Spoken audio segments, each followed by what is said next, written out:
शुक्रिया कि आपने मुझे बुलाया।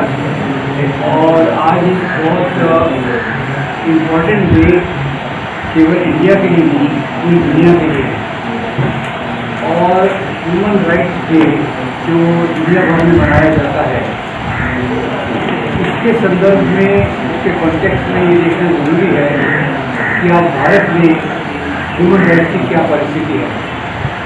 थोड़ा मैं बैकग्राउंड इसलिए देना चाहता हूँ कि आज भारत में जिस प्रकार से गरीब लोगों का, मार्जिनाइज्ड लोगों का, हाशिए के लोगों का, माइनॉरिटीज़ का ह्यूमन राइट्स पिछड़ा जा रहा है, इससे कई बार उन परिस्थितियों की याद आती है कि जबकि यूनाइटेड नेशंस ने ह्यूमन राइट्स के ऊपर एक चार्टर निकालने की बात की। आपको याद होगा सेकेंड वर्ल्ड वॉर के पहले जर्मनी में बहुत बड़ा एक अत्याचार हुआ वहाँ की माइनॉरिटीज़ पे, जिससे पूरी दुनिया की रूह कांप गई कि क्या एक देश में उसके नागरिक, उनका बुरा हाल हो सकता है इतना कि उनको इंसानियत का दर्जा न मिले और उनके पूरे अधिकारों को छीन कर उन पर इस प्रकार का अत्याचार किया जाए। ये ह्यूमन राइट्स डे की शुरुआत है।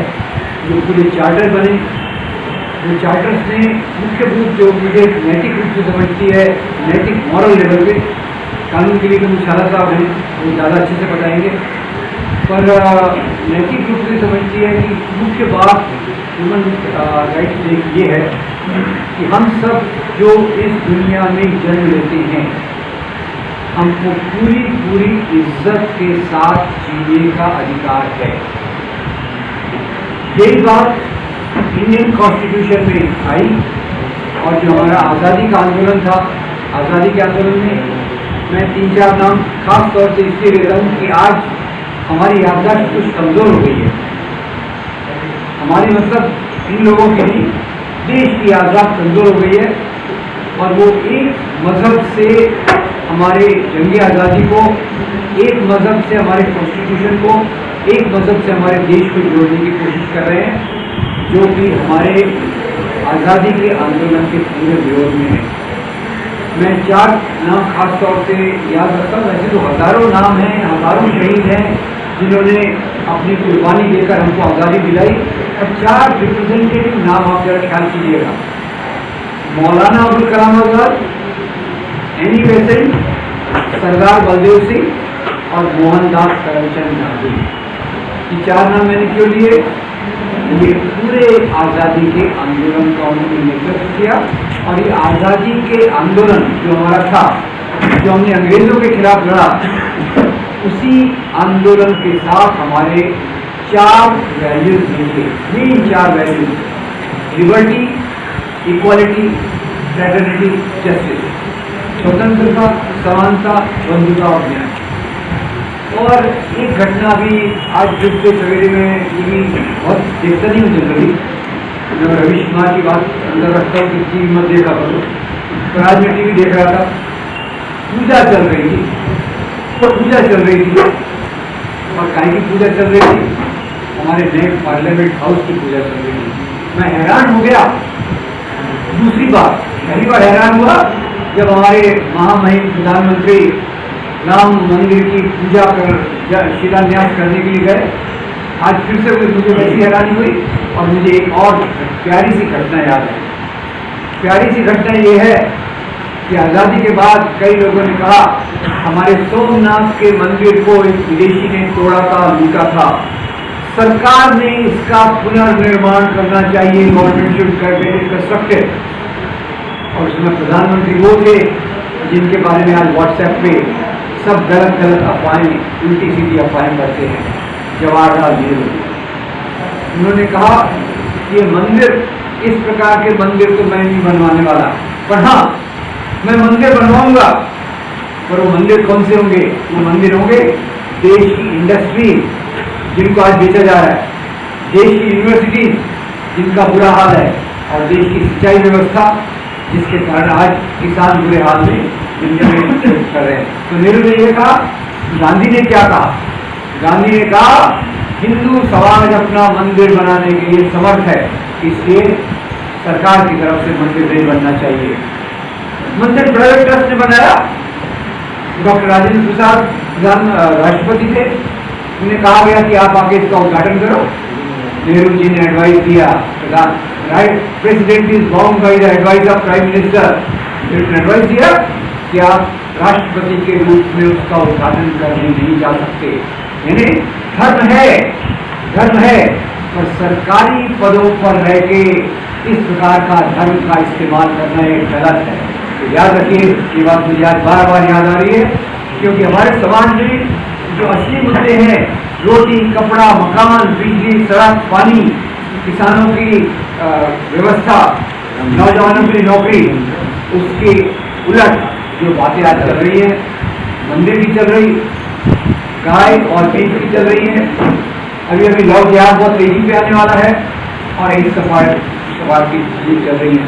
उसके कारण देश में एक तरफ धार्मिक अल्पसंख्यक, क्या मुसलमानों का बहुत दिखता है, उन पर किस प्रकार के अत्याचार हो रहे हैं, पर आपको आश्चर्य होगा, बहुत कम ये न्यूज में आता है कि क्रिश्चियंस पर होने वाले अत्याचार भी पिछले 6 सालों में करीब 30% से बढ़ गए हैं। ये ज़्यादा कोई ख्याल नहीं करता, तो धार्मिक अल्पसंख्यक, और अभी तीसरा, जो इतने बड़े किसान इतने अच्छे आंदोलन के लिए आए, उनको भी सिख के रूप में भी टारगेट करने की कोशिश की जा रही है। यानी जो हमारा मुख्य सिद्धांत है कि हम सबको बराबरी से देखेंगे और उस प्रकार से देखेंगे, उसके उल्टे जाके आज धर्म के नाम पर, जाति के नाम पे अत्याचार ज़्यादा हो रहे हैं, और तीसरा महिलाओं पे जो अत्याचार हो रहा है उस पर बात करने की जरूरत नहीं है। ये हमारे सिटीजन्स राइट और ह्यूमन राइट्स दोनों का बहुत वायलेशन हो रहा है।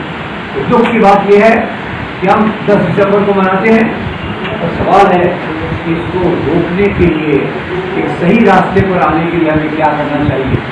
ये बात तो सभी कह सकते हैं, डिटेल में हम बात कर सकते हैं, ये अत्याचार हुए, वो अत्याचार, बहुत अत्याचार हो रहे हैं, और ये रास्ते में हम पिछले 25-30 साल से ज़्यादा भटक रहे हैं। दोस्तों, सवाल मेरा ये है कि हम कैसे फिर से उन सिद्धांतों पर लाएं जो गांधी के थे, नेहरू के थे, सरदार पटेल के थे, भगत सिंह के थे और अम्बेडकर के थे। तो इसके लिए मुझे सबसे पहले ये बात जरूरी लगती है कि आज जो समाज में पोलराइजेशन, ध्रुवीकरण किया गया है, वो नफरत को फैला के किया गया है। समाज में बहुत नफरत बढ़ी गई है। जो समाज सदियों से मोहब्बत से रहता था, उसका मैं एक उदाहरण जरूर दूंगा यहाँ। अभी अभी मेरे एक दोस्त ने दिवाली के समय एक बहुत प्यारा आर्टिकल लिखा। प्यारा आर्टिकल क्या लिखा? मुगलों के समय दिवाली कैसे मनाते थे।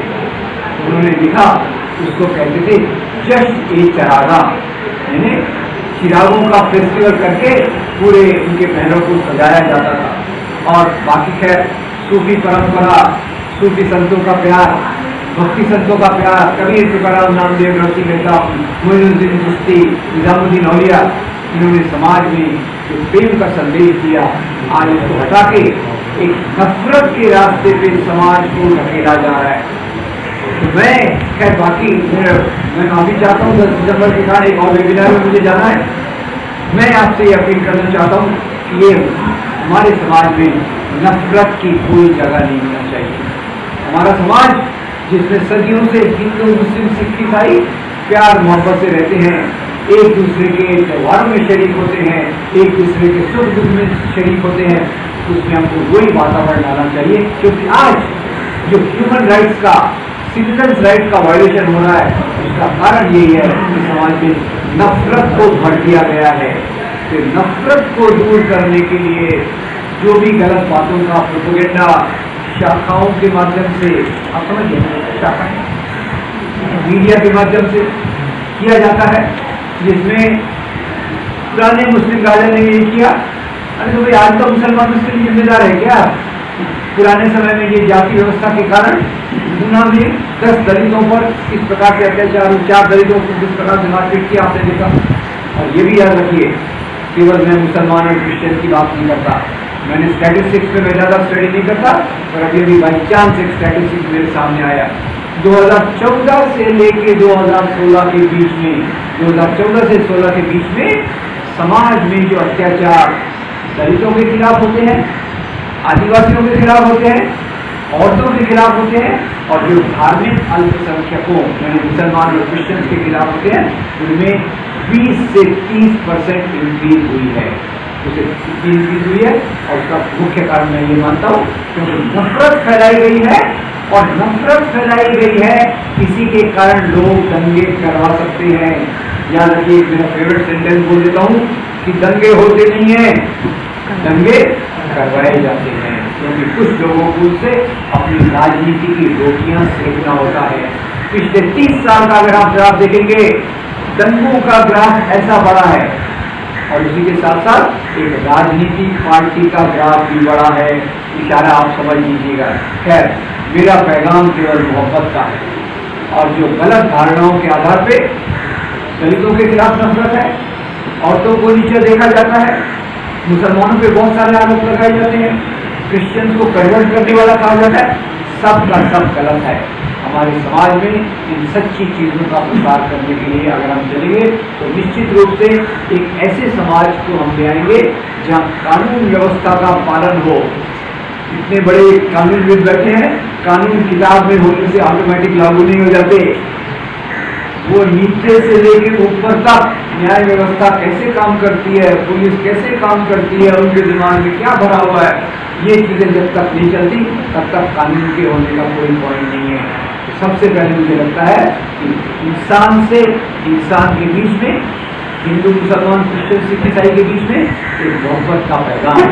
और दूसरा, ह्यूमन राइट्स डे पे याद रखने की जरूरत है कि Bharat United nation charter of human rights का एक सिग्नेटरी है, और सिग्नेटरी होने से क्या होता है, उसको अमल में लाना जरूरी है। भारतीय संविधान पेपर पे है, बाबा साहब ने भी कहा था केवल अच्छा संविधान होने से सब कुछ ठीक नहीं हो जाता, जब तक उसको लागू करने वाले ठीक न हो, ये संविधान का कोई मतलब नहीं है। तो मेरी अपील यही है दोस्तों कि हम समाज में नफरत के माहौल को दूर करें, समाज में भारतीय संविधान को असली तरीके से फॉलो करने के लिए आगे आए, और जो नौजवान नौजुवतियाँ हैं इस मोहब्बत के पैगाम को, इस सिद्धांत को समाज के अलग अलग तबकों तक ले जाएं, तो निश्चित रूप से हम एक ऐसा भारत बना सकते हैं जिसका सपना हमारे आज़ादी के आंदोलन के लीडर्स ने देखा। बहुत शुक्रिया आपका। Thank you very much.